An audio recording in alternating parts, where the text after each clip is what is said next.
Hi guys, I'm Fox. I wasn't around for Leagues 1 or Leagues 2, so I'm super excited for Leagues 3. Now I don't know much about it, so I googled it. The OSRS wiki says that Leagues 3 will be the third league in old school RuneScape, set to release later in 2021 and is planned to run for about 6 weeks. The theme is set around collection and adventure. In addition, it will be the first leagues to expand upon the lore of the league game modes with the introduction of a new character known as the Sage. I'm assuming he's going to be someone that you can talk about the first league and second league with. The official name of the league has yet to be announced. So for the rules, it says the starting point for League 3 is currently unannounced. Unlike the first 2 leagues, there will be no area restrictions in League 3. Instead, players will have select skills and bosses restricted to them, which can be unlocked via league points. Using points to unlock skills means you're going to have to kind of think ahead a little bit so that you can make sure that you're unlocking what you're going to need for whatever you're trying to do at that certain point, depending on how easy it is to actually gain points. You don't want to find yourself up a creek without a paddle. You just locked yourself into a skill that, you didn't intend on using or needing, and now you have to go earn more points to unlock another more useful skill. And it also says here that players will only start with 3 skills. Since some skills are more useful than others, their unlock costs will vary. So it's not one amount unlocks all across the board. You're going to have to get probably a ton of points for something like prayer or attack or strength compared to farming or woodcutting, something like that, And since you're only starting with 3 skills, I'm going to go ahead and say that you get hit points, right? That kind of seems like a no-brainer since you kind of can't really do anything or kill anything without having hit points. Unless they're just going to make you immune, which is possible. They could make you immune until you unlock hit points. Well, no, that'd be too OP if it was that case, because then everybody would be not... The last thing they would unlock is hit points, obviously, at that point, because then if you're immune, right? Okay, yeah, so no. It's probably hit points. Hit points is probably one of them. I'd assume a combat stat would be next, so something like strength or ranged or magic or attack. So that you can hit something and actually kill it. And then maybe the third one's just a random. Or maybe I'm wrong entirely and they're all random. Who knows? Maybe. Who knows? We'll find out as it gets closer, right? So similar to skills, bosses will also be locked behind varying costs of league points. Due to their nature, some bosses, such as those found in the wilderness, will be freely available from the start. Which makes sense because that's promoting PvP. Not a lot of people like to do the wilderness bosses because they get ganked.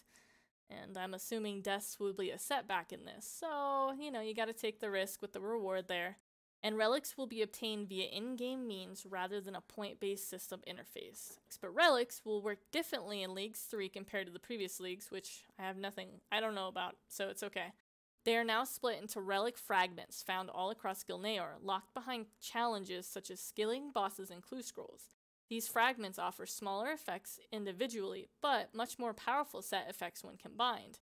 Alright, that kind of makes sense. So you get a little taste of the power when you find it, or get it off a boss, and then when you put it all together, you get a set effect. Each fragment will have 1 weaker effect and 2 set effects. For example, one specific fragment has the base effect of reduces poison damage by 30%, along with both the warrior and abyssal accumulator set effects. The set effects become active once the player is using 3 or 4 fragments of the same set. Okay, yeah. So you're really going to have to strive to make sure or you could just depending on how powerful the relics actually are, the fragments of them, you could get a bunch of different little fragments and have kind of an overall thing going on. But I'm assuming they want you to actually build sets, and sets obviously are going to be more OP than just having little pieces of each thing. Players can only have a select amount of relics set active at once. However, they can be exchanged when inside a bank. Ooh, players can only have a select amount of relics sets active. Sets has an S on it, so that makes you think that you can have more than one set, potentially. And that'll be pretty OP too, because the sets are supposed to give a huge bonus, right? To whatever it is. Wow, okay, yeah, that might actually be, that'd be pretty cool. Depending on how hard it is to actually find the fragments, obviously. And I'm sure, they're not going to come out with a list of what fragment drops off what boss or what area kind of thing at first. You'll just have to play around and find it. So that'll be cool too. That'll be a new challenge. They can be exchanged when inside a bank, though. Okay, cool. So you can stack them, put them in your bank, pull out what you need. Players will have the option to save relic fragment presets for easier swapping. Oh, nice. Yeah, that'd be really cool. So you can have like saved as like a whole set and you just equip the set and then put the set away. That would be really nice. I don't know. This seems, in my opinion, this seems pretty fun. Like, I like that it's like a new take on the game. So, like, if you've been playing the game for a while, which I know a lot of people have, I'm like a year, almost 2 years back into it now myself. And you know what? You can definitely see yourself grinding out and getting tired of the same old, picking up an old game, a different game for a little bit, just for a little bit of a break, because it is a grind, especially if you're doing like a hardcore Iron Man or an Ultimate, you know, something along those lines. Even just the normal, it's such a grind just to get to endgame. So I like things like this where it actually like makes it a little different and brings a little spice to it. This is gonna be so much fun. I can't wait. Alright, so yeah, I know all about Leagues 3 now, and you guys have my thoughts on how this is gonna work. I'm gonna keep you guys updated with my thoughts as more stuff comes out about it. Thank you guys for watching.